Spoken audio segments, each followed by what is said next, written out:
ঠিক আছে, আমাদের আড্ডার ধরন তো হলো এইটা, যে আমরা কোনো একটা বই ধরে আমাদের আলোচনা চালিয়ে যাবো বা আড্ডা চালিয়ে যাবো, এবং বইয়ের যে উপজীব্য বিষয় সেইটার সাথে আমরা বাড়তি কিছু চাইলেও যোগ করতে পারি। সেই হিসেবে আজকে যে আলোচনার বিষয় আল মাহমুদের কাব্যের নির্মাণ কলা। শুধু নির্মাণ কলাই না, এর সাথে সাথে আমরা হয়তো আরেকটা জিনিস একটু দেখার চেষ্টা করব। নির্মাণ কলা এবং বিষয়বস্তু, এই দুইটা বিষয়ের ভিত্তিতে আল মাহমুদ আসলে বাংলা সাহিত্যে কোন জায়গায় দাঁড়িয়ে আছে, তার অবস্থানটা কি, এবং ওনার কৃতিত্বের জায়গা কোথায়। উনি যতগুলো কাব্য রচনা করেছেন, সেই কাব্যগুলোর মধ্যে দিয়ে বরাবরই কি উনি ওনার প্রতিভার স্বাক্ষর রাখতে পেরেছেন, নাকি বহুল আলোচিত যে প্রথম ৩-৪টা কাব্য সেগুলোই কি আল মাহমুদের পরিচয়, না এর পরেও তার প্রতিভা ম্লান হয়নি, কখনো কখনো আবার জ্বলে উঠেছে। এই বিষয়গুলোই আসলে দেখার চেষ্টা করব। তো শুরুতে আমার মনে হয় যে আল মাহমুদের কবিতার নির্মাণ কলা, এই বিষয়টা নিয়ে যদি বলি, এরপর আমরা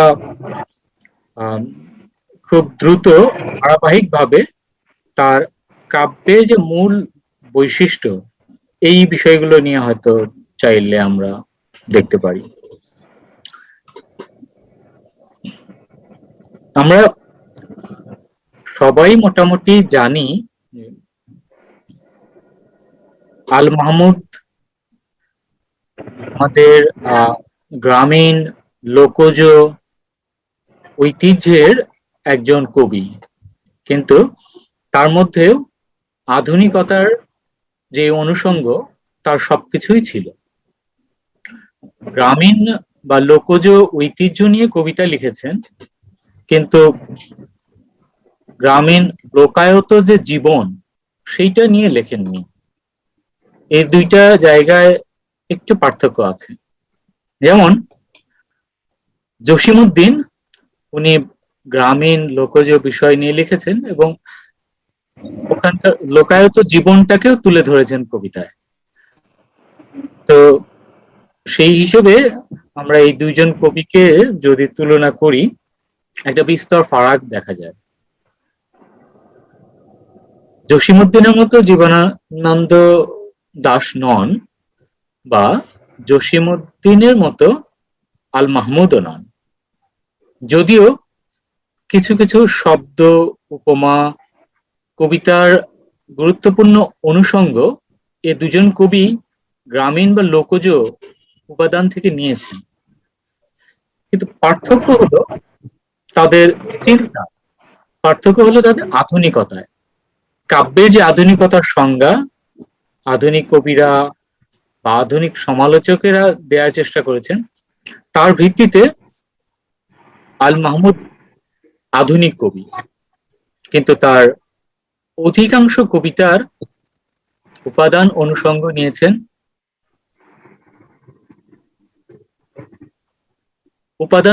নিয়েছেন গ্রামীণ ঐতিহ্য থেকে। শুধু গ্রামীণ বা লোকজ ঐতিহ্য না, তার আরো কয়েকটা মৌল বিষয় আছে। তার মধ্যে একটা হলো, খুবই গুরুত্বপূর্ণ হলো প্রেম। আমরা দেখেছি যে আল মাহমুদের সূচনা পর্বের কাব্য থেকে শুরু করে একদম শেষ পর্যন্ত, শেষ যে কাব্য গ্রন্থটা, সেখানেও আল মাহমুদ প্রেমের কথা সমান তালে বলে গেছেন। এর পাশাপাশি এসছে প্রকৃতির অন্যান্য উপাদান, যেমন অন্যতম প্রধান উপাদান হিসেবে এসছে নদী, এসছে আমাদের ঐতিহ্যবাহী সাহিত্যের অনুষঙ্গগুলো, আমাদের ঐতিহাসিক এবং রাজনৈতিক প্রেক্ষাপটের বড় যে ঘটনা সেই বিষয়গুলো, এবং তার পরিচিত এবং তার আদর্শের সাথে যায় এমন কিছু ব্যক্তি।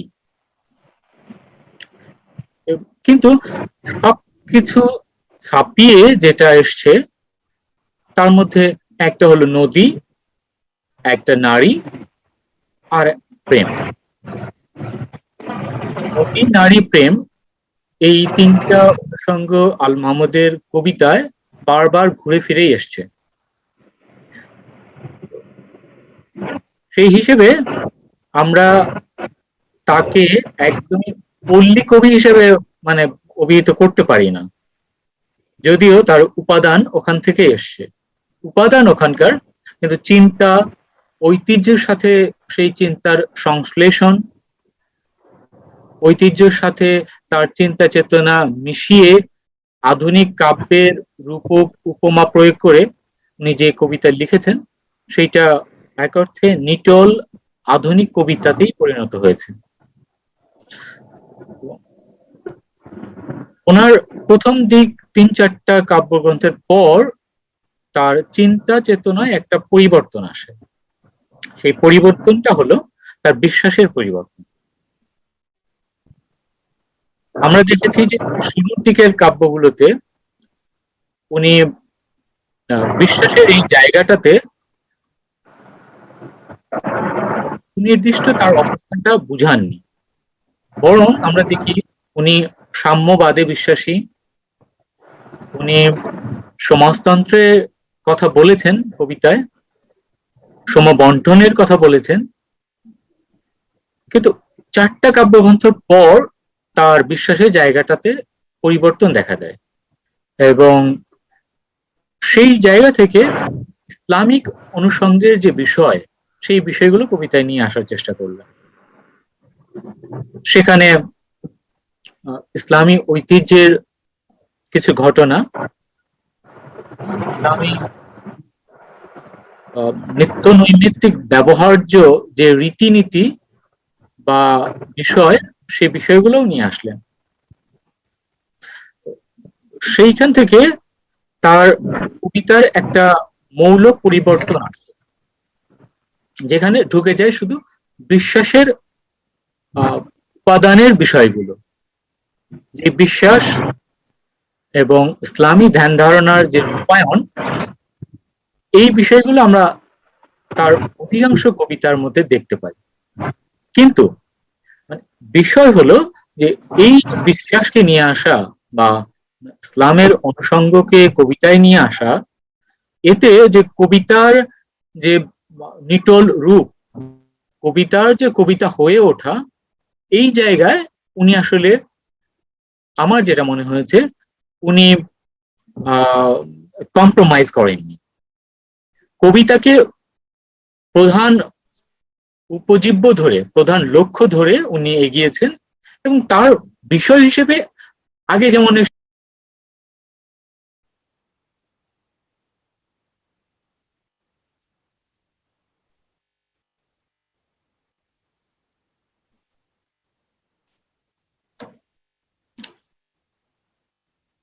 বিশ্বাসের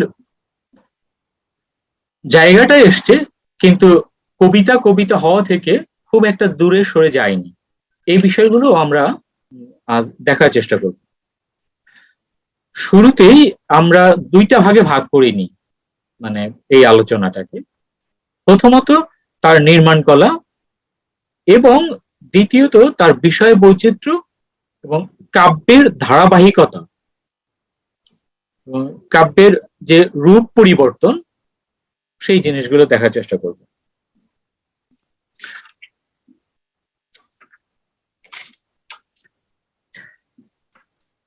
নির্মাণ কলার বিষয়ের মধ্যে মূল যে বিষয় সেটা ছন্দের বিষয় এবং বিভিন্ন অলংকার ব্যবহারের বিষয়।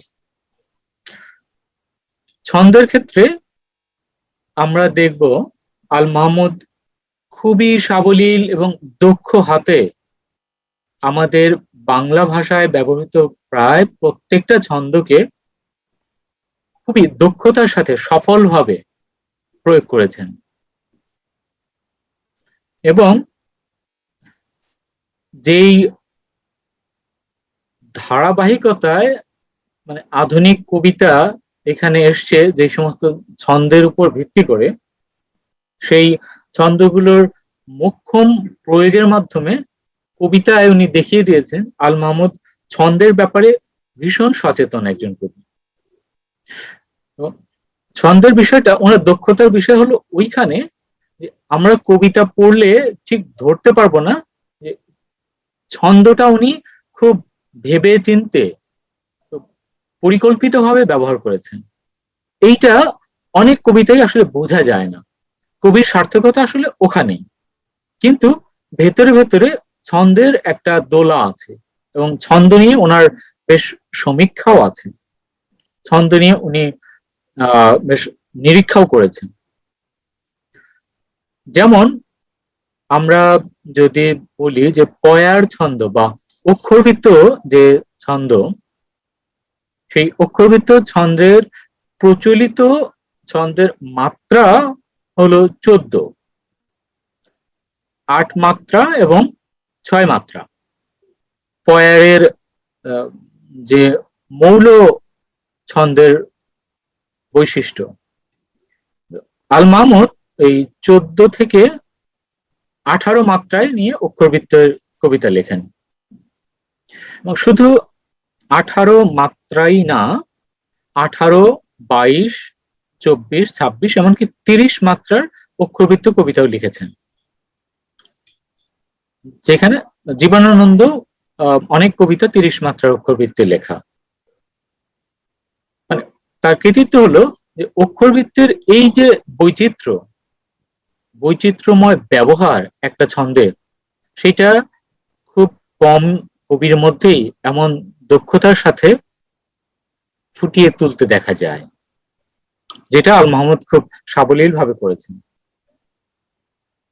এবং শুধু অক্ষরবৃত্ত কবিতাই না, মুক্ত অক্ষরবৃত্ত বলে একটা ব্যাপার আছে, যে প্রত্যেকটা পংক্তিতে 18 মাত্রা হবে না, কোনটা যদি 18 মাত্রা হয়, কোনটা 22 মাত্রা, আবার কোনটা 26 মাত্রা এবং 30 মাত্রাও হতে পারে। এই যে বিভিন্ন অক্ষরবৃত্তের মাত্রা বিভিন্ন পংক্তিতে সাজিয়ে নিয়ে এসে মুক্ত অক্ষরবৃত্তের যে কবিতা লিখলেন, এইটার উপর ভিত্তি করেই এই মুক্ত অক্ষরবৃত্ত ভাঙতে ভাঙতে একসময় গদ্য রীতির বা গদ্য ছন্দের কবিতা চলে আসলো। এবং শেষের দিকের কাব্যগ্রন্থগুলোতে আল মাহমুদের গদ্য ছন্দের অনেক যথাযথ প্রয়োগ দেখা যায়। এছাড়া মাত্রাবৃত্তের ছন্দে উনি সফলভাবে মাত্রাবৃত্তের প্রত্যেকটা মাত্রার কবিতা লিখে দেখিয়ে দিয়েছেন। ছন্দে সত্যিকার অর্থে আল মাহমুদ ভীষণ দক্ষ একজন কবি এবং উনি খুব কম কবিতা লিখেছেন স্বরবৃত্তে, মানে যেটা আমাদের লোকজ ছড়ার কবিতা। সবচাইতে বেশি লিখেছেন অক্ষরবৃত্তে, তারপর মাত্রাবৃত্তে, এরপর লিখেছেন উনি গদ্য ছন্দে, সবচেয়ে কম কবিতা স্বরবৃত্তে। আমি যদি একটু আমার স্ক্রিনটা শেয়ার করতে পারি, একটা ইয়ে দেখতে পারবো। আমি একটু শেয়ার করব, আমাকে একটু অ্যালাউ করো। হ্যাঁ হ্যাঁ, আচ্ছা তুমি আমাকে ওই যে হোস্ট দেওয়া হচ্ছে বদিদ্রোণটা, এটা আমার পিসিতে আছে তো। হ্যাঁ হ্যাঁ, আচ্ছা আচ্ছা, ঠিক আছে। এটাতে আমার ওটা ফোনে আছে।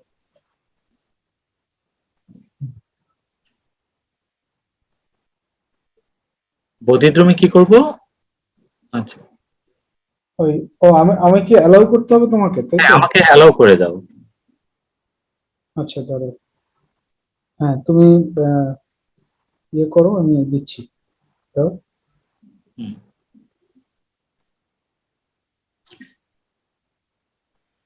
আমি স্ক্রিন শেয়ার করতে চাচ্ছি। হুম। দাও, শেয়ারটা দাও, তাহলে অ্যালাউ করে দিচ্ছি। না, আমি তো চেষ্টা করছি কিন্তু ডিজেবল দেখাচ্ছে। তুমি এক কাজ করো, একটু হোস্ট করে দাও, তাহলে আমি এটা দিয়ে তারপর আবার হ্যাঁ হ্যাঁ হ্যাঁ, না হোস্ট তুমি থাকো, অসুবিধা হ্যাঁ। নেই, আমি তোমাকে দিয়ে দিচ্ছি। দাঁড়াও।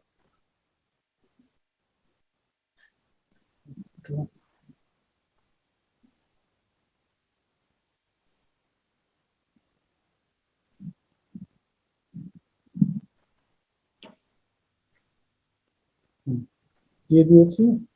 দিয়েছো না? ওকে, ঠিক আছে, হ্যাঁ পেয়েছি। হুম,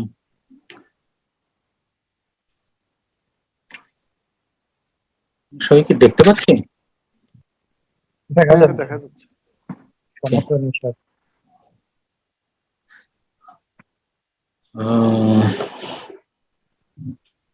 আমরা খুব সংক্ষেপে মানে আসলে এই যে তিনটা ছন্দ, স্বরবৃত্ত, মাত্রাবৃত্ত, অক্ষরবৃত্ত, এটা একটু একটু দেখে নেই, তাইলে আমার হয়তো পরবর্তী বোঝাটা সহজ হবে। আমি জানি সবাই এটা জানেন, তারপরে একটুখানি দেখে নিলে পরের কবিতাগুলো বোঝাটা সহজ হয়ে যাবে। যেমন মানে প্রত্যেকটা শব্দকে খুব সহজ করে ভাঙলে এক শ্বাসে উচ্চারণ করে যে অংশটা আসে সেটাই তো অক্ষর। যেমন বন্ধনকে বন্ধন বা উছলায় উছলায়, এটা এক একটা অক্ষর। বন একটা অক্ষর, ধন একটা অক্ষর, এটা আসলে ছন্দের অক্ষর। তো আমরা জানি নিয়মটা এরকম যে যেইটা বদ্ধাক্ষর, অর্থাৎ যেই অক্ষরের শেষে ব্যঞ্জনান্ত হয় সেগুলো আসলে বদ্ধাক্ষর, আর যেগুলো স্বরান্ত সেগুলো মুক্তাক্ষর। যেমন উচ, বন, ধন, এগুলো বদ্ধাক্ষর। মুক্তাক্ষর হলো যেমন লায়, বা আমি যদি বলি আমি, একটা মুক্তাক্ষর, মিও একটা মুক্তাক্ষর।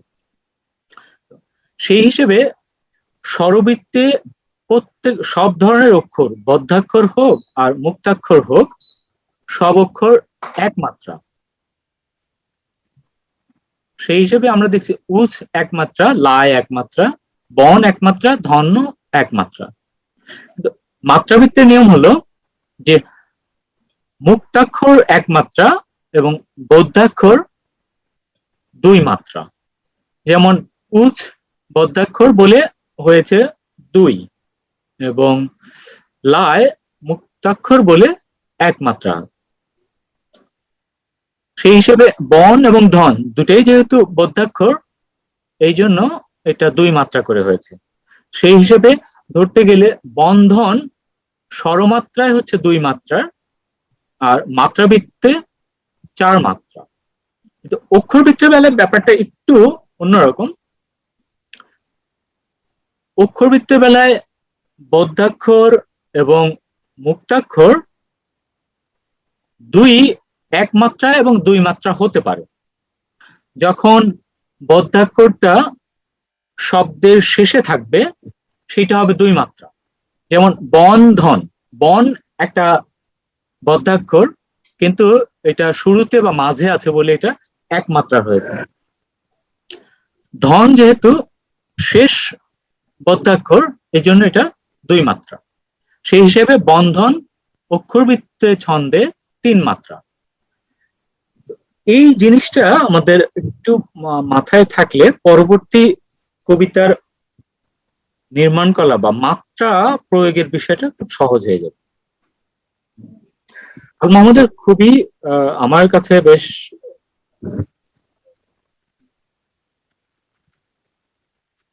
আমার প্রিয় কবি সমুদ্র নিষাদ, এটা মাত্রাবৃত্তে ছন্দে লেখা। আমরা শুধু এইটাই দেখব যে প্রত্যেকটা পংক্তি কি সফলতার সাথে উনি মাত্রার প্রয়োগ করেছেন। এটা আমরা জানি যে মাত্রাবৃত্ত ছন্দের মূল দোলাটা হলো ছয় মাত্রা, এবং প্রত্যেকটা পংক্তিতে আমরা দেখব ছয় ছয় দুই, ছয় ছয় দুই। যেমন কখন যে মেয়ে বলেছিল হেসে, নাবিক তোমার হৃদয় আমাকে দাও, জলদস্যুর জাহাজে যেও না ভেসে, মন ভরা দেহে আমাকে জড়িয়ে নাও। 6, 6 এবং 2 প্রত্যেকটা পংক্তিতেই উনি মাত্রাবৃত্তের কোনো একটা পংক্তিও নাই যেখানে এই মাত্রার মিলের ব্যত্যয় ঘটেছে। কখনো কখনো 6-6-3 বা 6-6-4 মাত্রার মাত্রাবৃত্তের কবিতাও লিখেছেন, এবং যখন যেটাতে লিখেছেন খুব সফলতার সাথে প্রত্যেকটা পংক্তিতে সেটা প্রয়োগ করেছেন আপনার এই এবং আরেকটা বড় কৃতিত্ব আল মাহমুদের মাত্রাবৃত্ত ছন্দ ব্যবহার করতে গিয়ে। আমরা জানি যে মাত্রাবৃত্ত ছন্দটা হলো যে সাংগীতিক একটা ছন্দ, এর মধ্যে এক ধরনের সঙ্গীত আছে, সঙ্গীতের একটা দোলা আছে। আল মাহমুদ সফলতার সাথে সেই সঙ্গীতের দোলাটা যত কম অনুভব করা যায় সেই কাজটা করার চেষ্টা করেছে। তার মানে মাত্রাবৃত্ত ছন্দের কবিতা পড়তে গেলেও আমাদের কাছে অনেক সময় মনে হবে যে এটা মধ্যে গদ্যের একটা রেশ আছে। আপনারা এই সমুদ্র নিষাদটা পড়লেই, নিজেদের মতো করে পড়লেই বুঝতে পারবেন যে গদ্যের একটা কেমন টান অনুভব করা যায় যেখানে ছন্দের দোলার থেকেও। এইখানে আল মাহমুদের একটা বড় কৃতিত্ব। পরবর্তীতে এই মাত্রাবৃত্তকে মুক্তক মাত্রাবৃত্ত ছন্দে লিখেও মানে গদ্যের কাছাকাছি নিয়ে গেছেন। আর অক্ষরবৃত্ত ছন্দের সফল প্রয়োগ আমরা দেখি তার সনেট গুলোতে। এইখানে একটা পংক্তি বাদে বাকি সবগুলোতে অক্ষরবৃত্তের যে প্রচলিত নিয়মের ছন্দ সেটাই ব্যবহার করেছেন। শুধুমাত্র দ্বিতীয় পংক্তিতে আমরা 8-6-4 এই ব্যত্যয় দেখি, বাকি সবগুলোতে 8-4-6 এই মাত্রার অক্ষরবৃত্ত কবিতা লিখেছেন।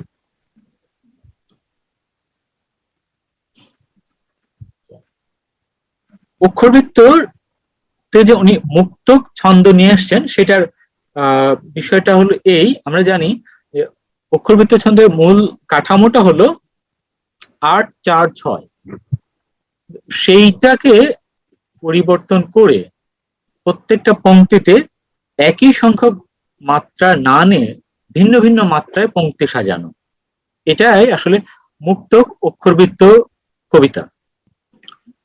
এবং মুক্তক অক্ষরবৃত্ত কবিতার বড় বৈশিষ্ট্য হলো যে আমরা আসলে পড়তে গিয়ে বুঝবোই না যে কবি এর মধ্যে একটা ছন্দের প্রয়োগ করেছেন, মনে হবে যে আমরা আসলে গদ্য গদ্য কবিতা পড়ছি। তো সেইটার ভেতরেও আসলে ছন্দ দেয়া আছে। যেমন এই কবিতাটাই পড়তে গিয়ে আমাদের অনেক কখনো কখনো মনে হতে পারে যে এটা আসলে গদ্য ছন্দ, কিন্তু এর মধ্যেও অক্ষরবৃত্ত ছন্দের সফল প্রয়োগ করেছেন।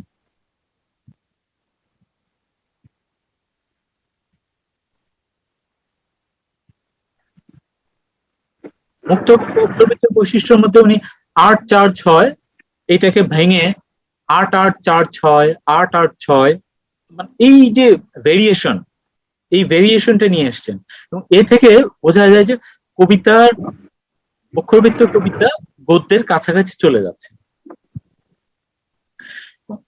খুব কম সংখ্যক কবিতা লিখেছেন উনি স্বরবৃত্ত ছন্দে, তার মধ্যে একটা হলো স্বপ্নচাষী। এইটা তার একদম শেষের দিকের কাব্যগ্রন্থ, আমি সীমাহীন যেন বা প্রাচীন বটবৃক্ষের মতো, এই কাব্যগ্রন্থ থেকে খুবই মানে সফলতার সাথেই এই ছন্দের প্রয়োগ করেছেন। যে স্বরবৃত্ততে লোকজ ছড়ার একটা দোলা কাজ করে, এবং সেখানে স্বরবৃত্তের মূল কাঠামো হলো 4 মাত্রার একটা দোলা, সেটাই এখানে আমরা পেয়েছি। হাসির কোঠায় বয়স আমার, একলা ঘরে হাসি, বলার তো কেউ নেই এখানে কাকে ভালোবাসি, আসি আসি আসি, আসি সর্বনাশী। কানের কাছে কে যেন হয় বলল ভালোবাসি, আসি আসি আসি। দিন ফুরলো, বেলা গেল, বাজলো ফেরার বাঁশি। কানের কাছে কে বলে গো তুমি স্বপ্ন চাষি, আসি আমার আসি। একাই থাকি, একাই নাচি, একাই ভালোবাসি। ভালোবাসার কথা শুনে হাসে চরণ দাসী, প্রিয় সময়ে আসি। এই হলো মানে তার স্বরবৃত্তর কবিতার নমুনা, এবং উপরে দুটা মাত্রাবৃত্ত এবং অক্ষরবৃত্ত, মুক্ত অক্ষরবৃত্ত নমুনা। এছাড়া গদ্য ছন্দ, গদ্য ছন্দ যেটা আছে সেটা আমরা সময় পেলে একটু পড়ে দেখব। তবে গদ্য ছন্দ উনি এক ধাপে নিয়ে আসেননি, অক্ষরবৃত্তের সফল প্রয়োগ করে মুক্ত অক্ষরবৃত্ত আনলেন, এরপর আসলে গদ্য ছন্দ উনি চলে গেছেন। এই হলো আল মাহমুদের ছন্দের যে বিষয়, মানে ছন্দ দক্ষতার বিষয়টা এখানে আসছে। আমরা এবার অন্যান্য যে বিষয়, নির্মাণ কলার অন্য যে বিষয়, যেমন আপনার অলংকার, উপমা, উৎপ্রেক্ষা, রূপক বা চিত্রকল্প, এই বিষয়গুলো। তো আল মাহমুদের সময়ের কবিরা, অন্য সফল কবিরা যে রকম যথার্থ চিত্রকল্পের উপস্থাপন করতে পেরেছেন কবিতায়, আল মাহমুদ চিত্রকল্পের জায়গায় কোথায় যেন একটু পিছিয়ে আছেন। কিন্তু উপমা প্রয়োগে, সার্থক উপমা প্রয়োগে আল মাহমুদের কৃতিত্ব অবশ্যই স্বীকার করতে হবে। আমরা তার উপমা নাসিব কি কিছু বলবে? না না, তুমি হাত তুলেছো এই জন্য আর কি। আপনি ঠিক আছে।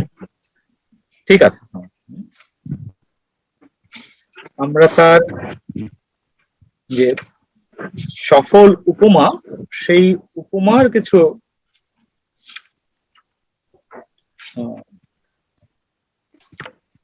কিছু কিছু উপমা আমরা একটু পড়ে দেখব, তাহলে বুঝতে পারবো উপমাতে উনি কতটা সফল।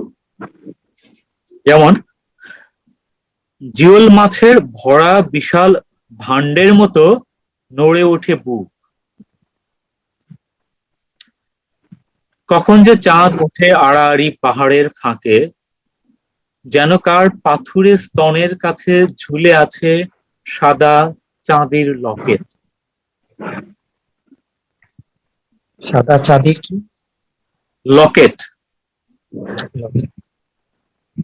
এমন তারার কণা যেন কোন স্থির বিশ্বাসীর তসবিহ ছেঁড়া স্ফটিকের দানা।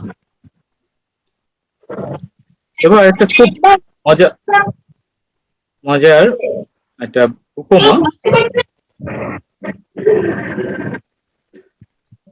কাউয়ার মতো মুন্সিবাড়ির দাওয়ায় দেখবো বসে তোমার ঘষা মাজা। আমার কাছে এটা খুব চমৎকার লেগেছে।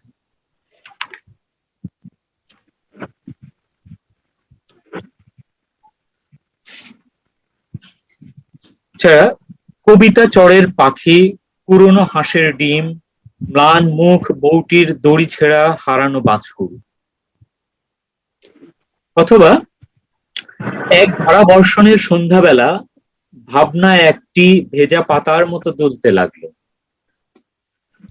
চুরির শব্দ যেন অন্ধকার গেলাফের ওপর রূপোর কারুকাজ।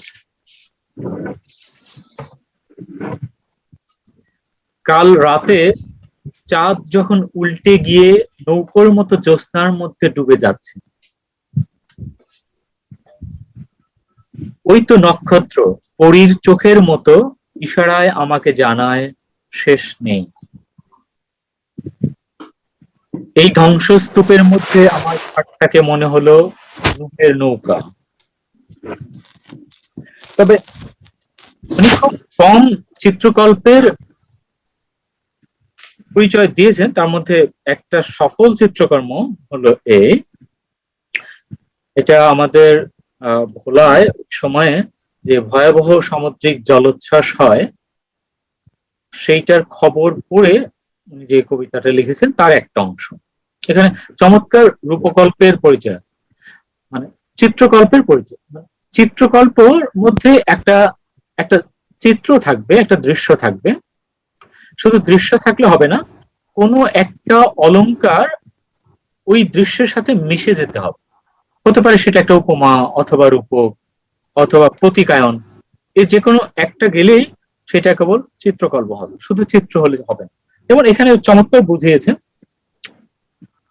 বুঝিবা এখনই লাখো লাখো মরা গাই, বিশাল গোয়াল ভেবে ঢুকে যাবে আমার কামরায়। কিংবা দেবতা বেল এনবিল তার আজ্ঞাবহ জলের পীড়নে প্রাণহীন এক পাল তাগড়া গরুকে ঢেউয়ে ঢেউয়ে তাড়িয়ে ফিরিয়ে আমার বুকের মধ্যে ঢুকলেন খড়কেওয়ালা বিশাল পাজন।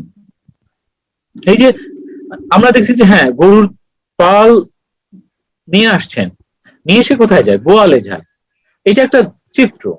কিন্তু সেই গোয়ালটা যদি হয় আমার হৃদয় বা আমার বুক, তো মানে মানে গোয়ালের রূপকে আমার বুকটাকে বলা হয়েছে। এই যে রূপকায়ন, এইটার জন্য এই চিত্রটা শুধু চিত্র না, এটা একটা যথার্থ চিত্রকল্প হয়েছে।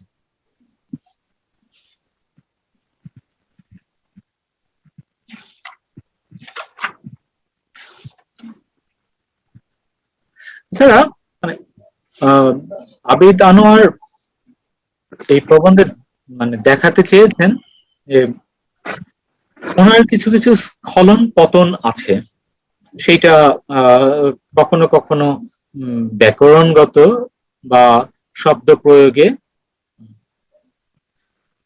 এই ত্রুটি বিচ্যুতি কিছু কিছু ধরতে চেয়েছেন। কিন্তু আমার যেটা মনে হয়েছে যে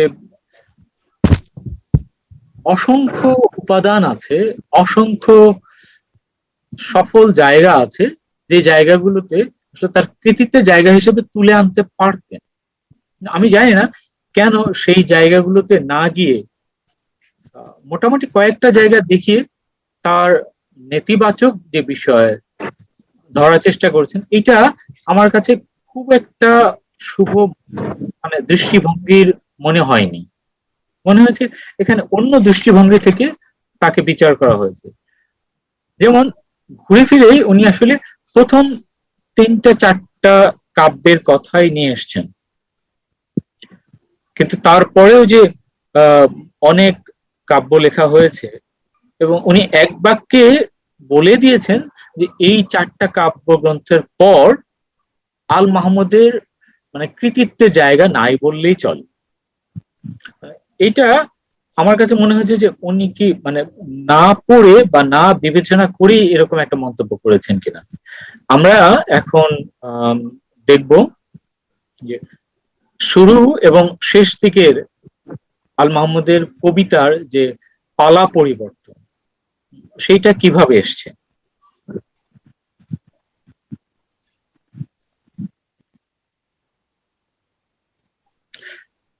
আমরা জানি তার প্রথম কাব্যগ্রন্থ লোকান্তর বই আকারে ছাপা হয় 1963 সালে, এবং যখন এই বইটা ছাপা হয় তখন বেশ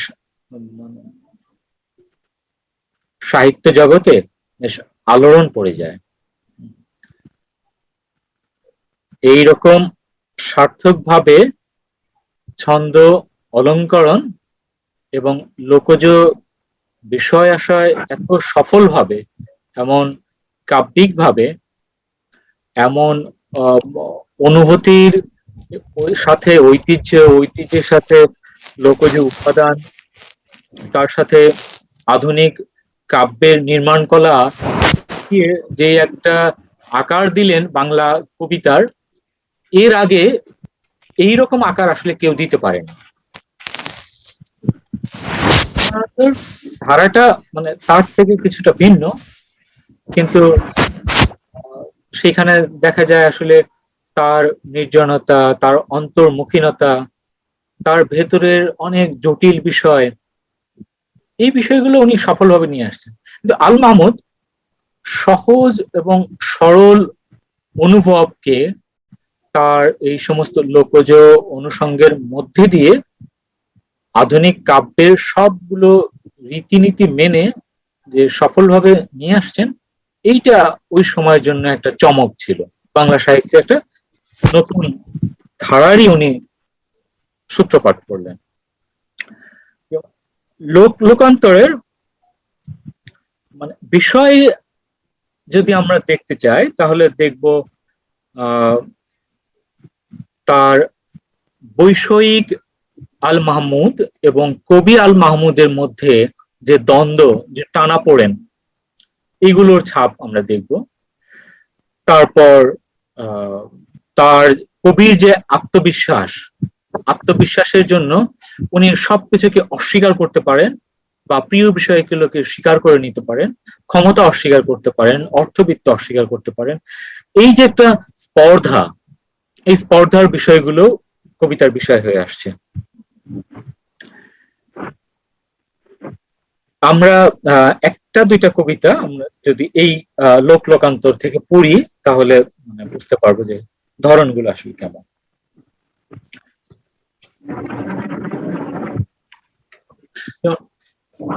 লোকান্তরের একটা বিখ্যাত কবিতা বিষয়ী দর্পণে আমি, মানে এই যে বৈষয়িক আল মাহমুদ এবং কবি আল মাহমুদ এর মধ্যে যে দ্বন্দ্ব, আমরা জানি যে কবি অবশ্যই বৈষয়িক বিষয়গুলোকে পাশ কাটিয়ে তার অনুভূতির জগতেই থাকতে চান, সবসময় সেটা হয়ে ওঠে না।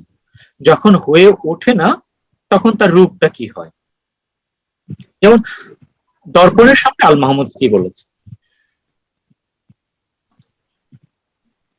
বিষয়ী দর্পণে আমি কবার তাড়িয়ে দিই, কিন্তু ঠিক নির্ভুল রীতিতে আবার সে ফিরে আসে ঘড়ির কাঁটার মতো ঘুরে, তার সেই মুখখানি কুটিল আয়না হয়ে যায়, নিজেকে বিম্বিত দেখি যেন সেই মুহূর্ত মুকুরে, ভয়াবহ ভূতের আরশিতে আমাকে পশুর মতো মনে হতে থাকে, ধূসর হাওয়ায় পাশব কেশর ওড়ে, অনাচারী বিষয় নখর নষ্ট করে গাছ পাতা, নারী শিশু জনতা শহর, কখনো অকস্মাৎ থাকা অকস্মাৎ উত্তোলিত হলে দেখি সেই বিম্বিত পশুর দর্পিত হিংস্র চোখ আমাকেই লক্ষ্য করে জ্বলে, চিবুক লেহন করে সে অলীক মুহূর্তের ক্রোধ জয় করে দেখি আমি কেবলই আমার মধ্যে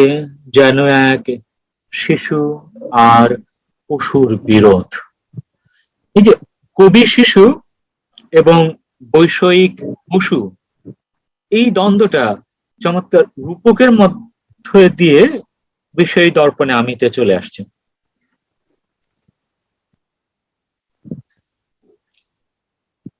এইটা একটা অক্ষরবৃত্ত সফল কবিতা।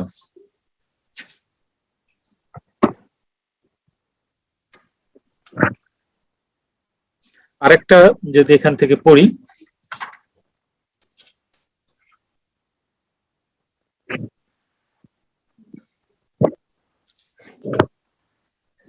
অন্ধকারে একদিন ঘরে এসে হৃদয়ের প্রিয় শয়তান ফু দিয়ে নিভিয়ে দিল টেবিলের মোম, নির্বিকার দেহ ঢেকে অন্ধকার আলখেল্লার নিচে ম্লান হেসে বিছানায় বসে মায়াবী কথার ফাঁকে বোঝালো সে প্রভুর শহরে আমি নাকি যেতে পারি, অপরূপ নিষিদ্ধ বিতান পার হয়ে চোখের পলকে অলৌকিক ফলবতী বৃক্ষের নিচে।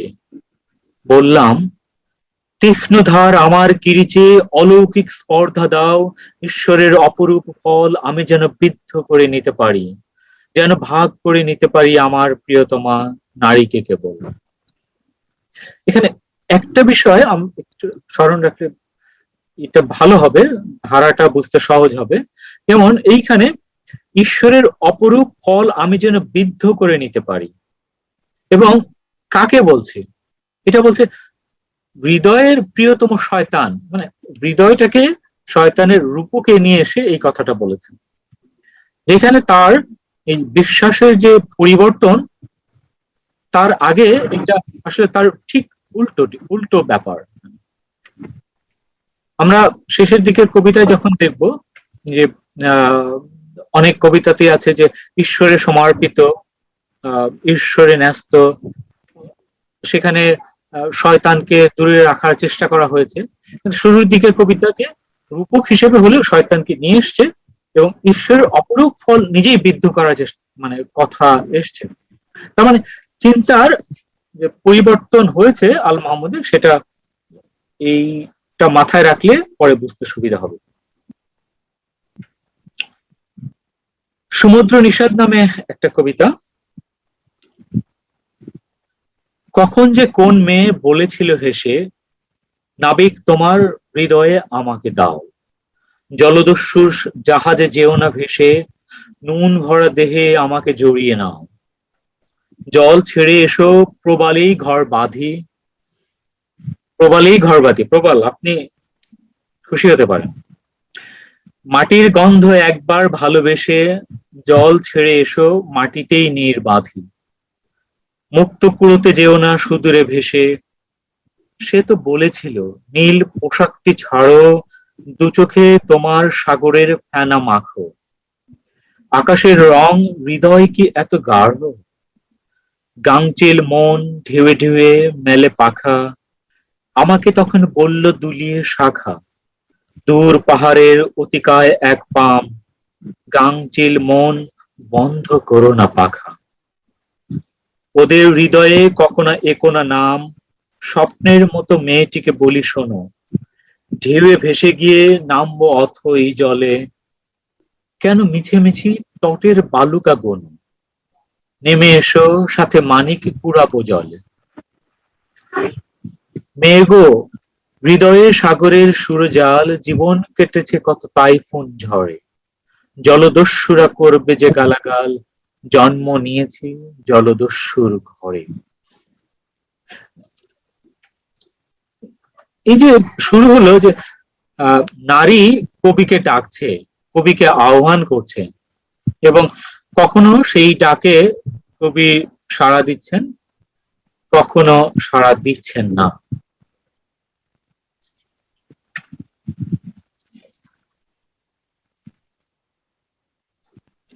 আমরা বারবার দেখেছি যে তার কবিতায় নদী, বিশেষ করে তিতাস, বিভিন্ন ভাবে কবিতায় চলে আসছে। তিতাস নামেই একটা চমৎকার কবিতা আছে। তার আগে আমরা আসলে যে কবিতাগুলো দেখলাম সেইখান থেকে পরের কবিতা যে ভিন্ন হবে সেটাও আমরা একটু পরে দেখব। আমি তিতাস না, লোকান্তর নামে যে কবিতাটা, যেটা আমার ভীষণ ভালো লাগে, যার মধ্যে আসলে কবি বা কবিতার বিজয় এই বিষয়গুলো উঠে এসছে। লোকান্তরে কি হবে, তার কবিতা জ্বলে উঠবে, তার কবিতা স্থায়ী হবে, লোকান্তর থেকে তার কবিতার জন্ম হবে, এই অনুষঙ্গ, এই বিষয় নিয়ে কবিতাটা। আমার চেতনা যেন সাদা এক সত্যিকার পাখি, বসে আছে সবুজ অরণ্যে এক চন্দনের ডালে, মাথার উপরে নিচে বনচারী বাতাসের তালে, দোলে বন্য পান লতা সুগন্ধি পরাগে মাখামাখি, হয়ে আছে ঠোঁট তার আর দুটি চোখের কোটরে, কাটা সুপুরির রং, পা সবুজ, নখ তীব্র লাল, যেন তার তন্ত্রে মন্ত্রে ভরে আছে চন্দনের ডাল, চোখ যে রাখতে নারী এত বন্য ঝোপের ওপরে, তাকাতে পারি না আমি, রূপে তার যেন এত ভয়, যখনই উজ্জ্বল হয় আমার চেতনার মণি, মনে হয় কেটে যাবে, ছিঁড়ে যাবে সমস্ত বাঁধনি, সংসার সমাজ ধর্ম তুচ্ছ হয়ে যাবে লোকালয়, লোক থেকে লোকান্তরে আমি যেন স্তব্ধ হয়ে শুনি আহত কবির গান, কবিতার আসন্ন বিজয়। সবকিছু ছাপিয়ে কবির হৃদয় থেকে যে কবিতা চলে আসবে সেই বিষয়টা আসছে।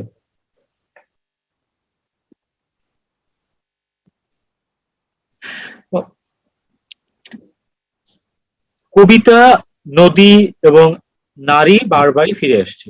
যেমন তার প্রিয় নারী, যাকে তিনি গ্রামে রেখে এসেছেন, তার জন্য তার ভেতরে কি রকম আবেগ কাজ করছে তা একটু খুবই ছোট্ট কবিতায় নিয়ে আসছেন। তার কবিতাটার রাস্তা। যদি যান কাউতলি রেল ব্রিজ পেরুলেই দেখবেন মানুষের সাধ্যমতো ঘর বাড়ি, চাষাহাল, বলদের গন্ধে থমথমে হাওয়া, কিষানের ললাট রেখার মতো নদী, সবুজে বিস্তীর্ণ দুঃখের সাম্রাজ্য। দেখবেন লাউয়ের মাচায় ঝোলে সিক্ত নীল শাড়ির নিশেন, শুটকির গন্ধে পরিতৃপ্ত মাছির আওয়াজ। দেখবেন ভাদুগড়ের শেষ প্রান্তে এক নির্জন বাড়ির উঠোনে ফুটে আছে আমার মিথ্যা আশ্বাসে বিশ্বাসবতী একটি ম্লান দুঃখের করবী। খুব ছোট্ট কবিতা, কিন্তু খুব ব্যঞ্জনাময় কবিতা। সেই নির্জন বাড়ির উঠোনে ফুটে আছে কবির মিথ্যা আশ্বাস দেয়া, মিথ্যা আশ্বাসের মানে আশ্বাসবতী হয়ে একটি দুঃখের করবী, তার মানে তার স্ত্রী বা তার প্রেমিক হতে পারে। এই হলো প্রথম কাব্যগ্রন্থের কিছুটা চিত্র, কিছু রূপ। দ্বিতীয় কাব্যগ্রন্থ তার কালের কলস। এটাও সেই অনুষঙ্গের ধারাবাহিকতায়, কিন্তু কাব্য বিচারে কেউ কেউ বলেন কালের কলস লোকান্তরকে ছাড়িয়ে যায়। এখানে একটা কবিতা আমি দেখবো যেটা আসলে কালের কলস নামেই পরিচিত। কালের কলস বলতে, আর কালের কলস আসলে একটা রূপক কবিতা। রূপক এই অর্থে, এই কবি কালের কলস বলতে কবি বুঝিয়েছেন সূর্যকে। কবি দেখিয়েছেন সূর্য যেন একটা কলস, উল্টানো কলস, যে আসলে রাশি রাশি আলো ঢেলে দিচ্ছে আমাদেরকে। যখন আলো ঢেলে দেয় তখন দিন, যখন আলো ঢালা বন্ধ করে তখন আসলে রাত, এবং রাতের আকাশে অজস্র নক্ষত্র জ্বলে। আমরা এই রাত এবং দিনের মধ্যে দিয়েই যে আমাদের জীবন চলে যাচ্ছে, আমরা কি করছি বা কি করতে পারি, আমাদের অস্তিত্বটাকে সফল করার জন্য কি করতে পারি, এই অনুষঙ্গগুলো নিয়ে আসলে কালের কলস কবিতা।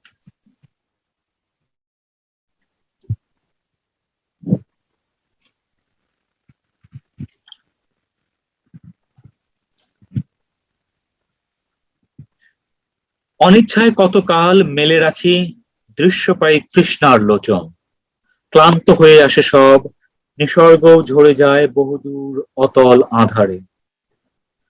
আর কি থাকলো তবে হে নীলিমা, হে অবগুণ্ঠন, আমার কাফন আমি চাদরের মতো পড়ে কতদিন আন্দোলিত হব, কতকাল কত যুগ ধরে। দেখবো দেখার ভারে বৃষের স্কন্ধের মতো নুয়ে আসে রাত্রির আকাশ। কে ধারালো বর্ষা হেনে অসংখ্য ক্ষতের সৃষ্টি করে সেই কৃষ্ণকায় ষাঁড়ের শরীরে। আর সে আঘাতে থেকে থেকে কি যে পড়ে ঠিক এখনো বুঝি না। এ কি রক্ত, মেদ, অগ্নি, কিংবা সে তো আলো ঝরে যায়। অবিরাম অহরাত্র প্রাণ আর কিমাকার ভূগোলে কেবলই ঝরে যায়, ঝরে যেতে থাকে। ক্রমে তাও শেষ হলে সে বন্য বৃষভ যেন গলে যায় নিসর্গ শোভায়। তুমি কি সোনার কুম্ভ ঢেলে দিয়ে দৃশ্যের আড়ালে দাঁড়াও, হে নীলিমা, হে অবগুণ্ঠন, আকাশে উবুর হয়ে ভেসে যেতে থাকে এক আলোর কলস, অথচ দেখে না কেউ, ভাবে না কনক কুম্ভ পান করে কালের জঠর, ভাবে না, কারণ তারা প্রতিটি প্রভাতে দেখে ভেসে ওঠে আরেক আধা, ছলকায় ভেসে যায় অবিশ্রাম ভেসে যেতে থাকে, কেমন নিবদ্ধ হয়ে থাকে তারা মৃত্তিকা, সন্তান আর শস্যের ওপরে। পুরুষের কোটিবদ্ধ থেকে ধরে থাকে কত কোটি ভয়ার্ত যুবতী। ধাউস উদরে তারা কেবলই কি পেতে চায় অনির্বাণ জন্মের আঘাত। মাংসের খোড়ল থেকে একে একে উড়ে আসে আত্মার চড়ুই। সমস্ত ভূগোল দেখো কি বিপন্ন শব্দে ভরে যায়, পূর্ণ হতে থাকে। এই বিষণ্ণ বর্ণনায় আমি কি অন্তত একটি পংক্তিও হব না? হে নীলিমা, হে অবগুণ্ঠন, লোকালয় থেকে দূরে, ধোঁয়া অগ্নি মশলার গন্ধ থেকে দূরে, এই দল কলসের ঝোপে আমার কাফন পরে আমি কতকাল কাত হয়ে শুয়ে থেকে দেখে যাব সোনার কলস আর বিষের বিবাদ। সোনার কলস, দিন এবং রাত, এগুলো দেখেই কি আমার সমস্ত জীবন পার হয়ে যাবে? আমি কি আসলে কিছুই করতে পারবো না? এই হাহাকার থেকেই আসলে কালের কলস, এবং এই সুরটা শুনতে পারবো কালের কলস কাব্যের অন্য কবিতাগুলোতেও। একটা ছোট্ট কবিতা আছে কালের কলসের, যেটা ভাষা আন্দোলন নিয়ে। ভাষা আন্দোলনে তো শামসুর রহমান খুব চমৎকার কবিতা লিখেছেন। তার প্রেক্ষিতে নিদ্রিতা মায়ের নাম বলে একটা খুবই ছোট্ট কবিতা আছে, কিন্তু খুব ব্যঞ্জনা ভরা। তারিত দুঃখের মতো চতুর্দিকে স্মৃতির মিছিল, রক্তাক্ত বন্ধুদের মুখ, উত্তেজিত হাতের টঙ্কারে তীরের ফলার মতো নিক্ষিপ্ত ভাষার চিৎকার, বাংলা বাংলা। এই নিদ্রামগ্ন আমার মায়ের নাম উচ্চারণ করো। জানালায় মুখ রেখে চকিতে দেখলাম উদয়ের প্রান্ত দেশে ভেসে ওঠে কালের কহলার, আর সমস্ত রাজপথে ফেব্রুয়ারি নিঃশঙ্ক পাখির আওয়াজ। রক্তাভ ফুলের মতো আমার সঙ্গীতজ্ঞ ভাইদের মুখায়বব। বাংলা বাংলা, আমার নিদ্রিত মায়ের নাম ইতস্তত উচ্চারিত হল। ছোট্ট কবিতায় ওনার ভাষা আন্দোলনের বিষয়টা পুরোটা, তার অনুভূতি, তার সংবেদনশীলতায় নিদ্রিত মায়ের নামে কবিতায় তুলে নিয়ে আসছেন। এর পরের কাব্যগ্রন্থ আসলে কালের কলসের পরে সোনালী কাবিন।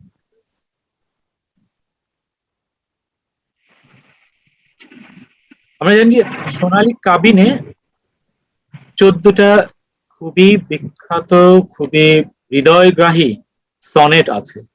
তার পাশাপাশি বেশ কিছু সফল কবিতাও আছে। তার একটা কবিতার নাম প্রকৃতি। কবিতাটা এরকম: কত দূর এগোলো মানুষ, কিন্তু আমি ঘোর লাগা বর্ষণের মাঝে আজও উবু হয়ে আছি। ক্ষীরের মতন গাঢ় মাটির নরমে কোমল ধানের চারা রুইয়ে দিতে গিয়ে ভাবলাম, এ মৃত্তিকা প্রিয়তমা কৃষানি আমার। বিলের জমির মতো জলসিক্ত সুখদ লজ্জায় যে নারী উদাম করে তা সর্ব উর্বর আধার।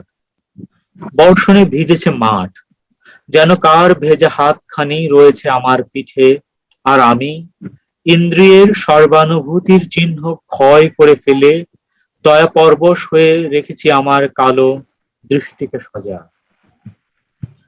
চতুর্দিকে খনার মন্ত্রের মতো টিপ টিপ শব্দে সারাদিন জলধারা ঝরে। জমির কিনারা ঘেঁষে পলাতক মাছের পেছনে জল ডোরা সাপের চলন নিঃশব্দ দেখেছি চেয়ে। বাহুতে আমার আতঙ্কে লাফিয়ে উঠেছে সবুজ ফড়িং। বুঝিবা স্বপ্নের ঘোরে আইল বাঁধা জমিনের ছক বৃষ্টির কুয়াশা লেগে অবিশ্বাস্য জাদু মন্ত্র বলে অকস্মাৎ পাল্টে গেল। ত্রিকোণ আকারে যেন ফাঁক হয়ে রয়েছে মৃন্ময়ী। আর সে জ্যামিতি থেকে ক্রমাগত উঠে এসে মাছ, পাখি, পশু আর মানুষের ঝাঁক আমার চেতনা জুড়ে খুঁটে খায় পরস্পর বিরোধী আহার।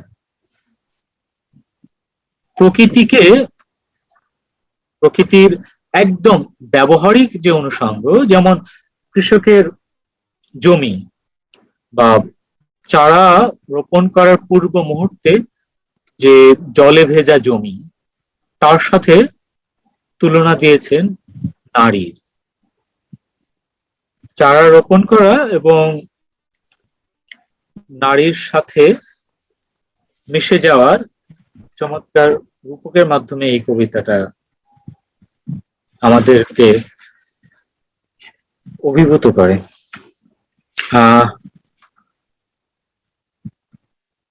এখানে আর একটা কবিতা যদি আমি পড়ি, কালের কলস থেকে আর একটা।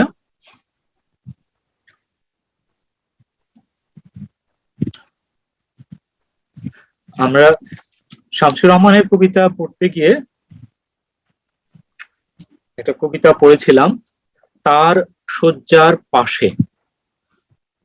এক নারী সারা রাত অসুস্থতায় ঘুরে উনি অসুস্থতা থেকে কিছুটা আরাম পেয়ে জীবনের স্বাদ পেয়েছেন, সেটা নিয়েছিল শামসুর রহমানের তার শয্যার পাশে। ঠিক অনুরূপ একটা অনুষঙ্গ নিয়েই অসুখে একজন আল মাহমুদ লিখেছেন। সবচেয়ে ভালো হয় আপনারা যদি এই দুইটা কবিতা পাশাপাশি রেখে পড়েন, তাহলে এই দুই শক্তিমান কবির স্বরূপ এবং ধরনটা স্পষ্ট বোঝা যাবে। আল মাহমুদ লিখেছেন, কাকটা তাড়িয়ে দাও, ও বড় ভীষণ কণ্ঠে ডাকে, জানালাটা হাট করে আছে, কাছে এসে বসলে কি হয়? বলল সে ম্লান শব্দে, সুন্দর উদর থেকে সরিয়ে ভরম। পেয়ালার মতো দুটি বক্ষপত্রে উড়ে গেল দৃষ্টির ভ্রমর। কাছে গিয়ে ডাকলাম, কণ্ঠা উঁচু হয়ে আছে, গালে গর্ত, চোখ দুটি স্থির। এক পক্ষকাল ধরে বারবার ব্যথার ওষুধে জানতে সে চেয়েছিল আত্মহত্যা কি কারণে পাপ। এই তো আশ্বিন আজ, একটুখানি আলো কিংবা বাতাস পেয়েই সবুজ সম্ভ্রমটুকু টেনে ধরলো বুকের ওপর। তোমাকেও ঘুমাতে দেইনি। ব্যথার তরল হলো মার্বেলের মতো দুটি অতল পাথর, যেখানে বিম্বিত হয় ফুলদানি, ভোজপত্র, টেবিল প্রভৃতি। কাল খুব জ্বালিয়েছি, তোমাকেও ঘুমোতে দেইনি। ভাবলাম বাঁচবো না কোনোদিন, দেখবো না তোমাকে, তোমার পড়ার শব্দ শুনবো না, কবিতার অস্পষ্ট আওয়াজ ঘুমাবে না ঘরময় আমার চৌদিকে। বলবে না বান্ধবীরা, লো তোর কবির কাণ্ড পড়েছি কাগজে। কাল শুধু ভাবলাম পার হয়ে যাচ্ছি যেন আমাকেই আমি যেন পার হয়ে যাচ্ছি বহুদূর, যেমন জোয়ার ঠেলে কম্পমান নৌকা ভেসে যায়, যেমনই রাতের নদী ঢেউয়ে ঢেউয়ে টেনে নেয় কারো হাতে ভাসানো প্রদীপ, তেমনি আয়ুর রেখা, তেমনি প্রেমের রেখা, দুঃখের সুখের সমস্ত ছকের খেলা পার হয়ে যাচ্ছে বহুদূর। কবির সাথে সেই নারীর সম্পর্কের ধরন, সম্পর্কের স্বরূপ নিয়ে কবিতা।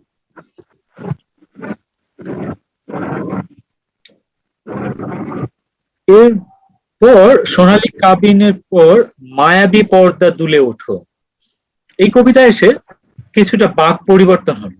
উনি যে ছোট বা সনেটের আকারে কবিতা লিখছিলেন, মায়াবী পর্দা দুলে উঠো এই জায়গায় এসে উনি বড় কবিতা বা দীর্ঘ কবিতায় চলে গেলেন।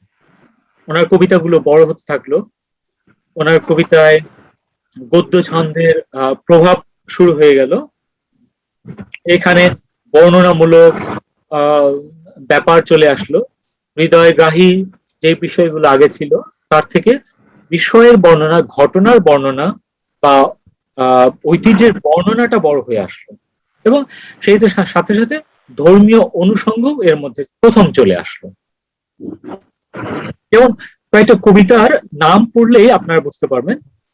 বুদ্ধদেব বসুর সঙ্গে সাক্ষাৎকার, সক্রেটিসের মোড়ক, রেলগেটে দেখা, মায়াবী পর্দা দুলে ওঠো, বধূদের কবরের কালো শেয়াল এবং চাঁদের দিকে। চাঁদের দিকে কবিতাটা চাঁদে অভিযানের ঘটনাটাকে কেন্দ্র করে উনি কবিতা লিখেছিলেন। রেলগেটে দেখা, আমরা জানি যে আল মাহমুদ কারাবন্দী ছিলেন। সেই কারাবন্দী থাকাকালীন কোন এক রমণী এসে দেখা করেছেন, তার উপর ভিত্তি করে রেলগেটে দেখা কবিতাটা স্ত্রী অনেকটা মানে ইতিহাসের সাথে তার কবির যে অনুভূতি, এইটা মিশিয়ে কবিতা। বুদ্ধদেব বসুর সাথে সাক্ষাৎকার, এটা 71 সালে যখন আল মাহমুদ বুদ্ধদেব বসুর সাথে সাক্ষাৎ করেন এবং বাংলাদেশের যে দুর্জয় বিপর্যস্ত অবস্থা, এটা আল মাহমুদ বুদ্ধদেব বসুকে বোঝানোর চেষ্টা করেন। কিন্তু উনি অবাক হয়ে দেখলেন আল বুদ্ধদেব বসুর মধ্যে এই বিষয়ে আল মাহমুদকে সান্ত্বনা দেওয়া বা সাহস যোগানো বা সমবেদনা জানানো, এর কোনোটাই ছিল না। যেখানে বুদ্ধদেব বসু আগে কবি হিসেবে আল মাহমুদকে বেশ সাহস জুগিয়েছিল, ভরসা দিয়েছিল, বাহবা দিয়েছিল। সেই ভরসায় উনি দ্বিতীয় সাক্ষাৎকার করতে গিয়ে আল মাহমুদকে বাংলাদেশের পরিস্থিতি ব্যাখ্যা করতে গেলেন এবং যখন দেখলেন উনি আসলে এই বিষয়ে খুব একটা আবেগ দেখাচ্ছেন না, তখন উনি ব্যর্থ মনোরথ হয়ে চলে আসেন। এটা নিয়ে আসলে কবিতা।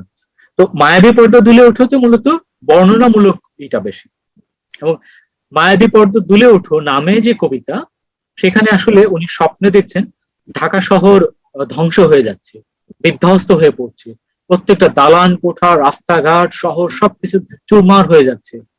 উনি সদরঘাটের দিকে যাচ্ছেন, দেখতে পেলেন যে শুধুমাত্র একমাত্র যে বস্তুটা দেখা যায় সেটা আসলে সদরঘাটের কামান, এবং ভাবলেন যে আশ্চর্য, আমি শুধু একটা মাত্র বিষয় দেখলাম যেটা ধ্বংস হয়নি। তো উনি অবাক বিষয়ে লক্ষ্য করলেন যে ওই কামানটা থেকেই গোলাবর্ষণ হচ্ছে এবং ঢাকা শহর ধ্বংস হয়ে যাচ্ছে।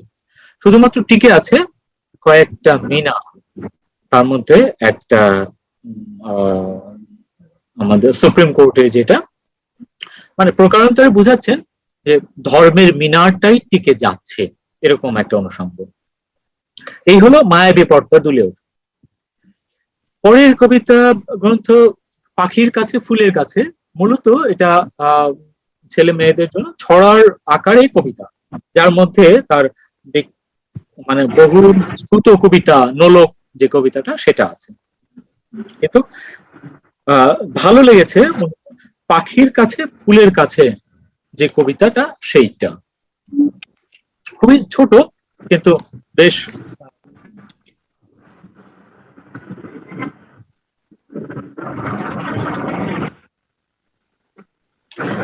এছাড়াও আছে আমরা শুনে অভ্যস্ত যেটা, যে আম্মা বলেন পড়াশোনা, আব্বা বলেন মন দে, পাঠে আমার মন বসে না, কাঁঠাল চাপার গন্ধে। এই কবিতাটাও পাখির কাছে ফুলের কাছে কাব্যগ্রন্থে আছে। পরের কবিতা গ্রন্থ সেলিম, আমি আর কতক্ষণই করতে পারি?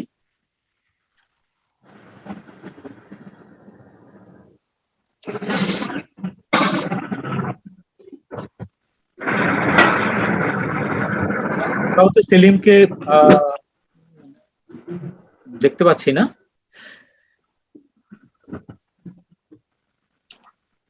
পরের কাব্যগ্রন্থ অদৃশ্যবাদীদের রান্না বান্না। এই কাব্যগ্রন্থে মূল বিষয় হলো নারী, লোকজ প্রকৃতি এবং প্রেম, কবিতা বিষয়ক কবিতা, কবিতা লেখা। রফিক ভাই একটু ইন্টারাপ্ট করি, যদি কিছু মনে না করেন, একটু সালটা বা সময়টাও যদি বলে দেন কাব্যগ্রন্থ গুলা, তাহলে আমরা একটু ধরতে পারি। হ্যাঁ, ঠিক আছে। অদৃশ্যবাদীদের রান্না বান্না এটা 1980-তে প্রকাশ হয়, এবং এর আগে যেটা বললাম যে পাখির কাছে ফুলের কাছে, এটাও 1980-তে। তার মানে মায়াবী পর্দা দুলে ওঠো থেকে ঠিক 4 বছর পরে এই দুইটা কাব্যগ্রন্থ আসছে। তো একটা বিষয় হলো যে ওনার কাব্যগ্রন্থগুলো কমপক্ষে 3 বছর ব্যবধানে একটা একটা করে বেরিয়েছে, মানে শুরুর দিকে যেগুলো এসছে আর কি। 80, 85, 90 পর্যন্ত।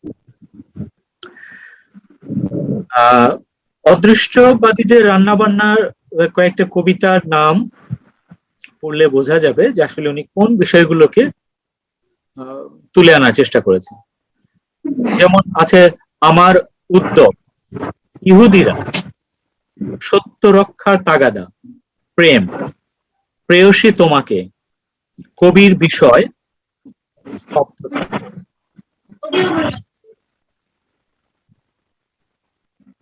স্তব্ধতা যেটা নবপরিণীতা বধূর যে চুপ থাকার ধরন, এটাকে উনি স্তব্ধতা কবিতায় চমৎকারভাবে তুলে আনছেন। কবির বিষয় যে কাব্য কবিতা, সেইখানে কবি নিজেকে কৃষকের রূপকে নিয়ে এসছেন, আর শস্যক্ষেত্রকে তার নারীর রূপকে নিয়ে এসছেন। তো নারী এবং কবির মধ্যে যে সম্পর্ক, কৃষক এবং শস্যক্ষেত্রের মধ্যে সম্পর্ক, এইটা নিয়ে একটা চমৎকার রূপক প্রেমের কবিতা কবির বিষয়। অদৃষ্টবাদীদের রান্না বান্নায় এর আগের কবি কাব্যগ্রন্থ মায়াবী পর্দায় দুলে ওঠো, যে বড় হতে যাচ্ছিল সবকিছু, বর্ণনামূলক বা ঘটনা কেন্দ্রিক যে কবিতা, তার থেকে দূরে এসে আবারও শুরুর দিকের, যেমন লোক লোকান্তর, কালের কলস, সোনালী কাবিন, তার মধ্যে যে ইন্দ্রিয় ঘন ব্যাপারগুলো ছিল সেগুলো আবার ফিরে আসে অদৃষ্টবাদীদের রান্নাবান্না এই কাব্যগ্রন্থে। আমি যদি একটা ছোট্ট কবিতা এই কাব্যগ্রন্থ থেকে পড়ি তাহলে বুঝতে পারবো।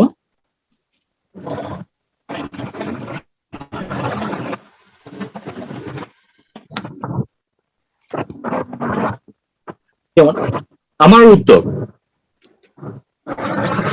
এখানে কৃষক, শস্যক্ষেত এবং উর্বরতার রূপকে কবি দেখেছেন এই বিষয়গুলো। কোন উদ্যোগই আর প্রস্ফুটিত হয় না, বীজ বপনের ক্ষেত্রগুলো আমি ভুলে গেছি, যেমন চাঁদে পাওয়া চাষি ভুলে যায় নিজের কর্ষিত ভূমি, অনেকটা তেমনি। অথচ দারুণ আবেগে উর্বরতা আমাকে ডেকেছিল, আমার শরীর ছিল ঋজু, বহু দক্ষ চোখ ছিল উদয়কালের আকাশের প্রাগ। আর দেখো, আমি নেমে গেলাম চর দখলের লাঠিয়াল, আমার শস্যক্ষেত্রে যেমন ইচ্ছা গমন করব বলে। আজ মনে হয় কত জমিন আমি মারিয়ে এসেছি, কত আইলকে দীর্ণ করেছি আমার লাঙল, কত শস্য ভারে নুয়ে পড়েছিল আমার বাগিচা। কেন তবে অবনত কিষানের মতো আমার ঘরে ফেরা হলো না? কেন কেন আজ সমগ্র শস্যক্ষেত্রের নামেই আমি ভুলে গেছি বৃষ্টির মাসগুলো, কখন মাস আসা যাওয়া করে। দেহ নুয়ে পড়েছে, হাত উদ্যমহীন, আর চোখ, হায় রে আমার চোখ, ঘোলা জলের গর্তে হারিয়ে যাওয়া শিশুর মার্বেলের মতো নিখোঁজ। মানে এখানে তার এক ধরনের হাহাকার ফুটে উঠেছে। আমি কি সেই রকম আর কবিতা লিখতে পারছি না? আমি কি আমার সেই সংবেদনশীলতা কি হারাচ্ছি? আমি একসময় যেরকম চাষ দিয়ে বেড়াতাম সেটা কেন পারছি না? এই বিষয়গুলো এখানে চলে আসে। ইহুদিরা যে কবিতাটা, সেই কবিতায় নাসিব যদি তোমার মাইক্রোফোনটা একটু মিউট করে রাখো।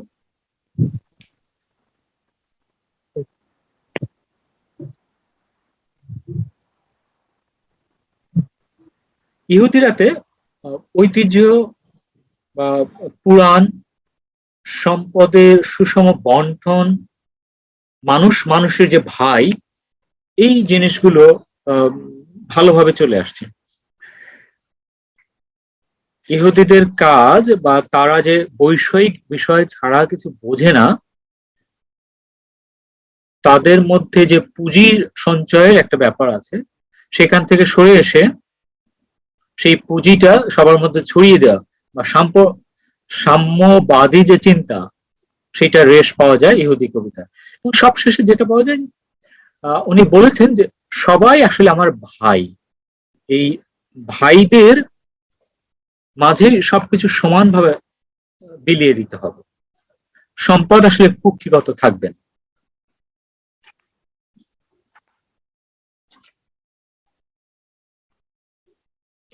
শেষ অংশটা আমি যদি পড়ি, ইহুদিরা হাসুক, তবু সম্পদের সুষম বন্টন অনিবার্য।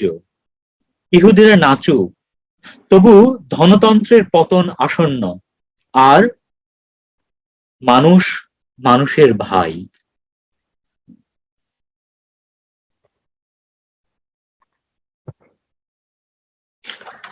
পরের কাব্যগ্রন্থ বখতিয়ারের ঘোড়া, 1985 সালে এটা বেরোয়। এখানেও আবারও বর্ণনামূলক দীর্ঘ কবিতা চলে আসে, মায়াবী পর্দা তুলে ওঠার মতোই, যেখানে স্পষ্টভাবে চলে আসে ধর্মীয় আবহ অন্য কবিতার থেকে। আর যেটা আসে ওনার চিরকালীন যে বিষয়, কবিতা রচনা বা কবিতা কেন্দ্র করে কবিতা, এই বিষয়টাও বখতিয়ারের ঘোড়ার মধ্যে আসে। যেমন কয়টা কবিতার নাম পড়লেই বুঝতে পারবেন কাব্যগ্রন্থের ধরন। নীল মসজিদের ইমাম, এখানে নীল মসজিদের ইমাম যদিও নাম, কিন্তু এসছে নারী, নারীর শরীর এবং ধর্মীয় আবহ, এগুলোর মিশেলে একটা কবিতা। আল মাহমুদ কখনোই শুধু ধর্মকে কেন্দ্র করে কবিতা লেখেননি, বা শুধুই ধর্ম, ওখানে প্রেম নাই, ওখানে তার প্রিয় নদী নাই, তিতাস নাই, প্রকৃতির অনুষঙ্গ নাই, এগুলো ছাড়া শুধু ধর্মীয় বক্তব্য সর্বস্ব কবিতা খুবই কম আছে। যেমন কবিতা লেখা নিয়ে একটা কবিতা, লেখার সময় চমৎকার চিত্রকল্পের একটা কবিতা। আর কবিতা আছে মাওলানা ভাসানীর স্মৃতি, অথবা ডানাওয়ালা মানুষ। মাওলানা ভাসানীর স্মৃতি, ভাসানীর সাথে তার সাক্ষাৎকার। ভাসানী জিজ্ঞেস করেছেন যে তোমরা কবিতা লেখো, কবিতা আসলে কি করবে, কি হবে?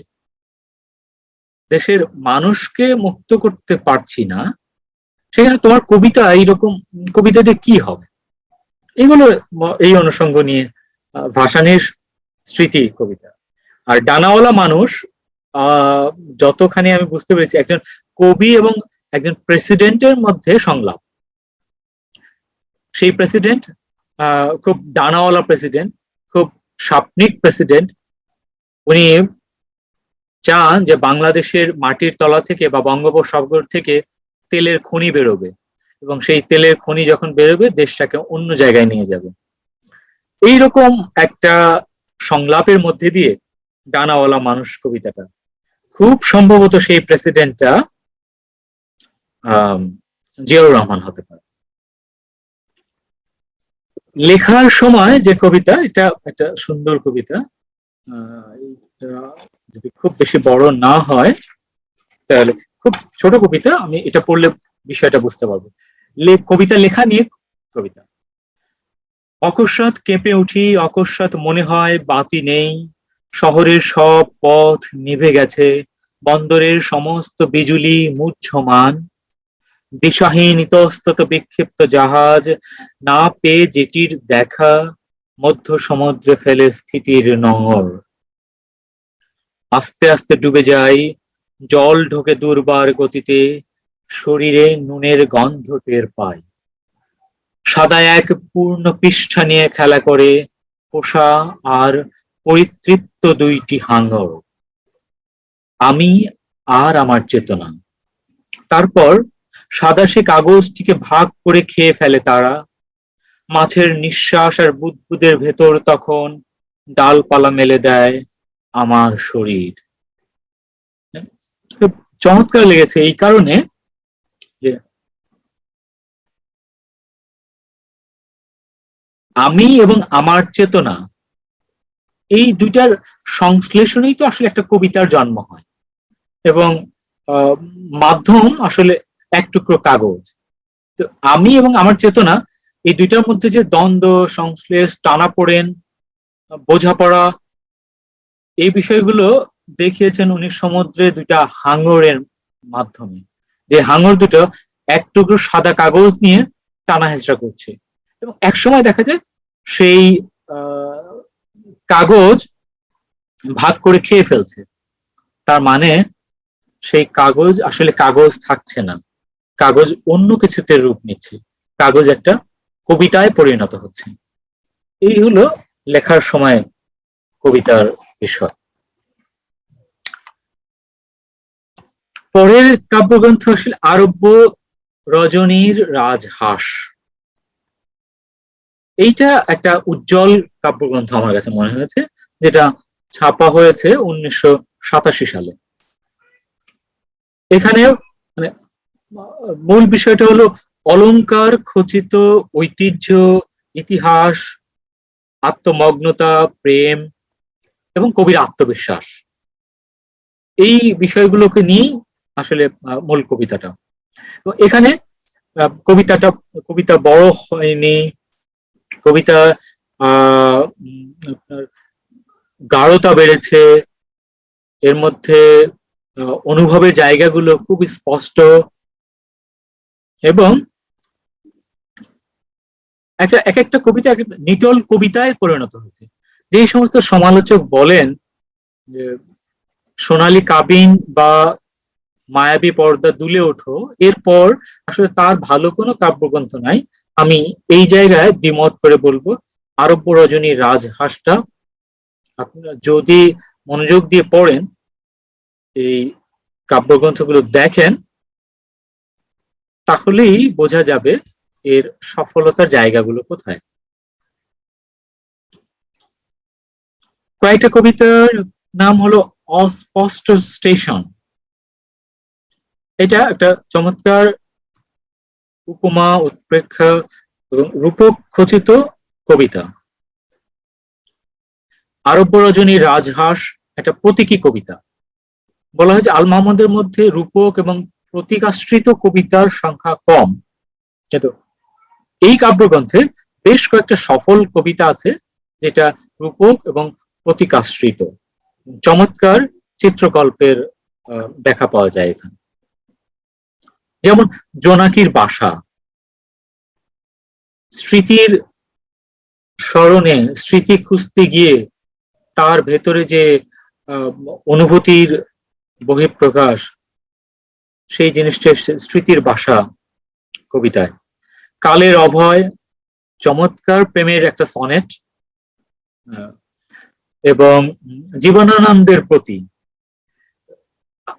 অনেক কবি জীবনানন্দকে নিয়ে কবিতা লিখেছেন, কিন্তু জীবনানন্দের মূল স্বরূপ আল মাহমুদ যেইভাবে দেখেছেন বা যেভাবে দেখিয়েছেন, এইটা মানে অভিনব এবং বিস্ময়কর।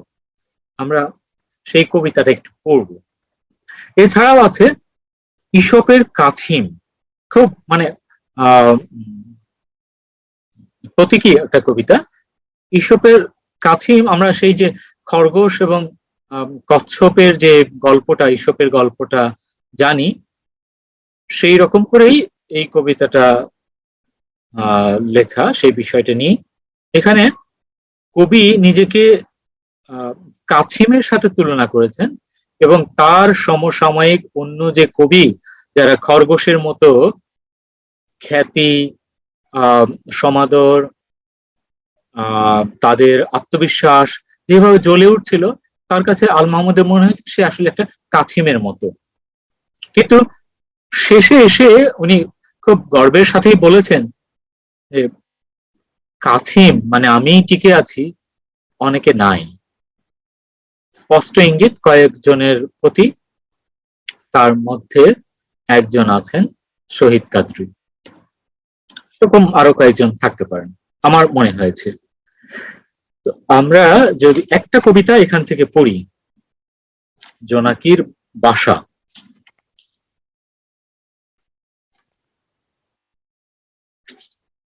এখানে বেশ কয়েকটা চমৎকার উপমার প্রয়োগ আছে, আপনারা দেখলে শুনলে এটা বুঝতে পারবেন। আজকাল স্মরণ শক্তি যেন কেমন হয়ে গেছে, অনেক নিকটের ঘটনাও ভুলে যাই, মনে থাকে না।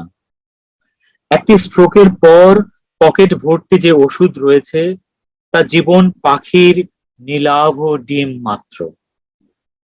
আঙুলের ওম না দিলেই সে মৃত্যু প্রসব করবে। সব ভুলে যায়, কিন্তু মনে থাকে দূর অতীতের একটি করমচা গাছ, চাঁদ উঠেছে আর পাতা চুইয়ে পড়ছে অনন্ত রাত্রির কান্না। কত কাছের মানুষকে ভুলে যাই, আশেপাশের মানুষজনের নাম জিজ্ঞেস করে অভদ্রতা ও অস্বস্তি বাড়িয়ে তুলি। কিন্তু শিল নোড়ার মতো কালের ঘর্ষণে ক্ষয়ে যাওয়া আমার ভারী মুখচ্ছবি কেন ফিরে ফিরে আসে? কেন লাল পেড়ে সবুজ শাড়িটা জন্মাবধি পুরনো হয় না? শিউলি ঝরার শব্দের মতো বাতাস বইতে থাকে, আর দুটি জোনাকি এসে তোমার চোখের মণিতে চিরকালের মতো বাসা বাঁধে। ভাবেন, এই কবিতা যখন লেখা হয় তখন আল মাহমুদকে ধর্মীয় অনুষঙ্গের কবি হিসেবে এক পেশে ঠেলে রাখা হয়েছে। এটা আমার কাছে মনে হয়েছে আসলে এক পেশে। আর জীবনানন্দের প্রতি যে কবিতাটা, যেখানে জীবনানন্দকে অন্য রূপকে নিয়ে আসেন, সেটা যদি একটু পড়ি। কেন যে তোমার মুখ ভাবলেই মাছরাঙা পাখির শিকার ধরার নিঃশব্দ ঝাঁপ মনে পড়ে আমাদের পুকুরের পাড়ের। কি বিষণ্ণ বসে থাকা, কি নির্জন প্রতীক্ষা তোমা। যেন কোনো মাছ নয়, ইচা বইচি কোনো কিছু নয়। ঠান্ডা পানির নিচে আরো ঠান্ডা স্তব্ধতাকে ধরা। ঠিক তুমি ধরেছিলে, পাখনা গুটিয়ে নিয়ে নির্বাতাস চুম্বকের টানে নেবে গিয়ে ঠোঁটে গেথে এনেছিলে পাতালের মন্থর শামুক, যার চলাচল জানা বঙ্গবাসী কবিদের সাধ্যের অতীত। কি অসাধারণ একটা উপমার মাধ্যমে জীবনানন্দকে তুলে ধরা। মাছরাঙা, আমরা জানি যে স্তব্ধ হয়ে ধ্যানে বসে থাকে মাছের জন্য। কি মাছ? সেটা হলো জলের উপরিভাগে ভেসে থাকে যেই মাছ, সেগুলো। কিন্তু জীবনানন্দকে তুলনা করেছেন সেই স্তব্ধ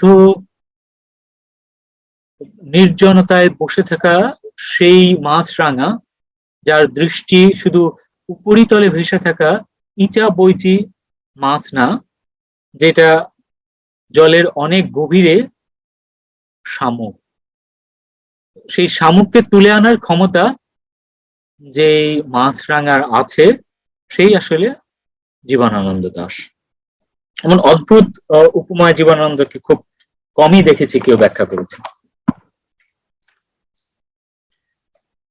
এরপর আবারও দীর্ঘ কবিতা চলে আসে, বর্ণনামূলক ইসলামী ঐতিহ্যের লোককথার বয়ান বা মঙ্গলবোধ, ধর্মের মধ্যে দিয়ে মঙ্গলবোধ, এই জিনিসগুলো। সেটা হলো প্রহরান্তরে পাশ ফেরা কাব্যগ্রন্থ, 1988 সালে লেখা। কবিতার নাম যেমন জুলেখার আহ্বান, ইউসুফের উত্তর। জুলেখা ইউসুফকে আহ্বান করছে প্রেমের মাধ্যমে, শারীরিক আকর্ষণের মাধ্যমে, ইসলামী ঐতিহ্যের অনুষঙ্গ দিয়ে, এবং ইউসুফ তার উত্তর কি দিয়েছে সেগুলো নিয়ে। পরের কবিতা এক চক্ষু হরিণ, 89 সালে ছাপা। রূপকের কয়েকটা আধুনিক কবিতা আছে এখানে। মিথ্যাবাদী রাখাল ছাপা হয় 1993 সালে। এখানে আত্মস্মৃতি, ওনার বয়স যত বাড়ছে আত্মস্মৃতিমূলক কবিতাও তত বাড়ছে, পেছনে ফিরে যাওয়ার কবিতা তত বাড়ছে, ফেলে আসা নদী নারীর কথাও বারবার আসছে। আমি দূরগামী 1994 সালে বেরোয়। দোয়েল ও দইতা 96 সালে। নদীর ভিতরে নদী, নদী কেন্দ্রিক কাব্য। প্রেমের কবিতা আছে বেশ কিছু। উড়াল কাব্য, অতি দীর্ঘ কবিতা এবং গদ্য কবিতার ছড়াছড়ি। বিরামপুরের যাত্রী, নাজিম হিকমতের কে নিয়ে একটা কবিতা আছে। না শূন্যতা মানি না, বারুদগন্ধে মানুষের দেশে, 2006 সালে ছাপা হয়। এখানেও প্রেম আছে, এখানেও শারীরিক আকর্ষণ আছে নারীর জন্য। প্রেমপত্র পল্লবে 1909 সালে ছাপা হয়। তোমার রক্তে তোমার গন্ধে 1909 না, 2009, 2010 সালে ছাপা। পাখির কথায় পাখা মেললাম শেষ কাব্যগ্রন্থ, যেটা বেশ গুরুত্বপূর্ণ, সেটা আমি সীমাহীন যেন বা প্রাচীন বটবৃক্ষের মতো। এইখানে ওনার ছন্দের অলংকারে দক্ষতার চূড়ান্ত পর্যায়ে চলে আসেন। কবিতা হয় ছোট, নিটোল এবং ইন্দ্রিয় ঘন। তো এই কবিতার গুলোর কয়েকটা নাম যদি পড়ি, যেমন স্বপ্ন চাষী, হাত বাড়িয়েছি, যাচ্ছে ওরে কবির খাতা, আত্মগোপন, রং লেগেছে অস্তবেলায়, হাওয়ার ভেতর নাও ভাসিয়ে। এইখানে আমার একদম শেষ দিকে এসে একটা কবিতার, যেটা একদম শুরুর কবিতাটাকেই আবারও মনে করিয়ে দেয়, সেটা হলো যে আমার ভেতরে যে দ্বন্দ্ব, আমার মধ্যে শিশু আছে, আমার মধ্যে পশু আছে। এই শিশু পশু বৈষয়িক এবং কবিসত্তার যে দ্বন্দ্ব, সেই দ্বন্দ্ব সুন্দর অলংকার এবং ছন্দে খুব ছোট আকারের নিটল কবিতায় আমি সীমাহীন যেন বা প্রাচীন বটবৃক্ষের মতো এই কাব্যগ্রন্থে আসে। তো এই হলো আপনার আল মাহমুদের কাব্য পরিক্রমার একটা ক্রম, যেখানে খুব সংক্ষেপে তার কবিতার যে বাক পরিবর্তন সেইটা আমরা দেখার চেষ্টা করেছি। ধন্যবাদ সবাইকে।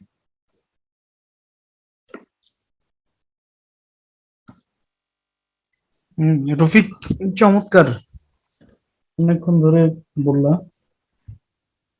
খুবই দারুণ।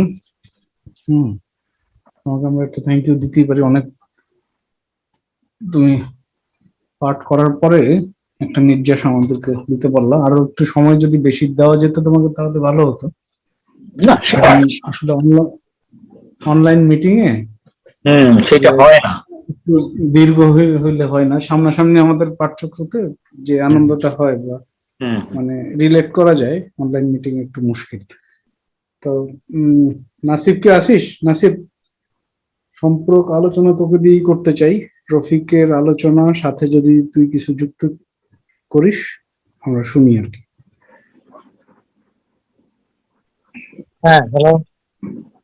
শুনছি। হ্যাঁ,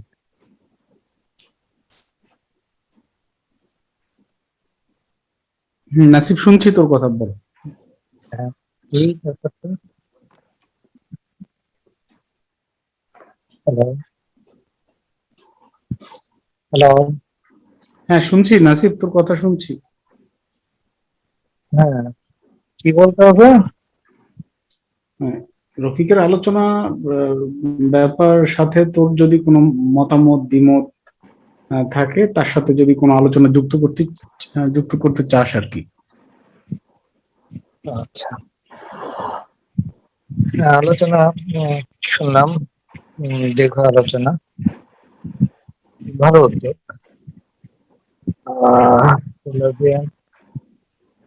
আরো আর কি আমাদের আরো অন্যান্য সদস্যদের আরো অংশগ্রহণ দরকার।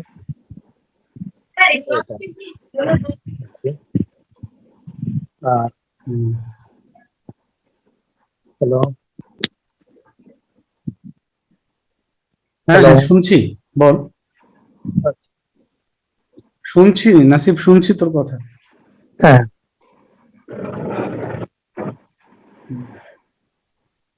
ব্যাপারটা হলো যে উদ্যোগটা ভালোই, আল মাহমুদকে নিয়ে একটা আলোচনার উদ্যোগ। এটা দীর্ঘদিন পরে হলো, এর আগে ছাদে হয়েছে আল মাহমুদকে নিয়ে আলোচনা এবং বিস্তারিত আলোচনা।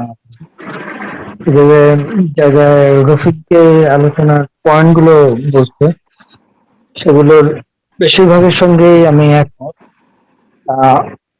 এই আল মাহমুদকে দেখার যে দৃষ্টিভঙ্গি, প্রচলিত যে দৃষ্টিভঙ্গি একটা অংশের, তাকে একটা মতবাদের গ্রুপে ফেলে দিয়ে তাকে অনালোচ্য রাখা কিংবা তার কয়েকটা কাব্যগ্রন্থ ছাড়া বাকিগুলোকে অনালোচ্য রাখা, এই বিষয়টা ঠিক না।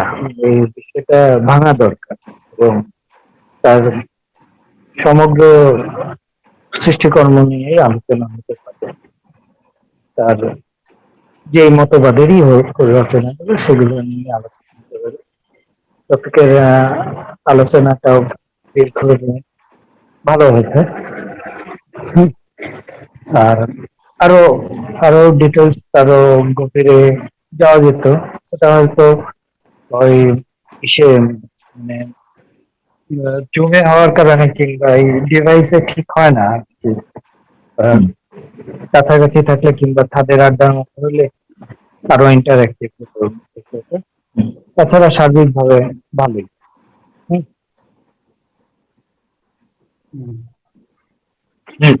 ধন্যবাদ মাসুদ। তারপরে মামুন আব্দুল্লাহ ভাই আছেন, আপনি যদি কিছু যুক্ত করেন।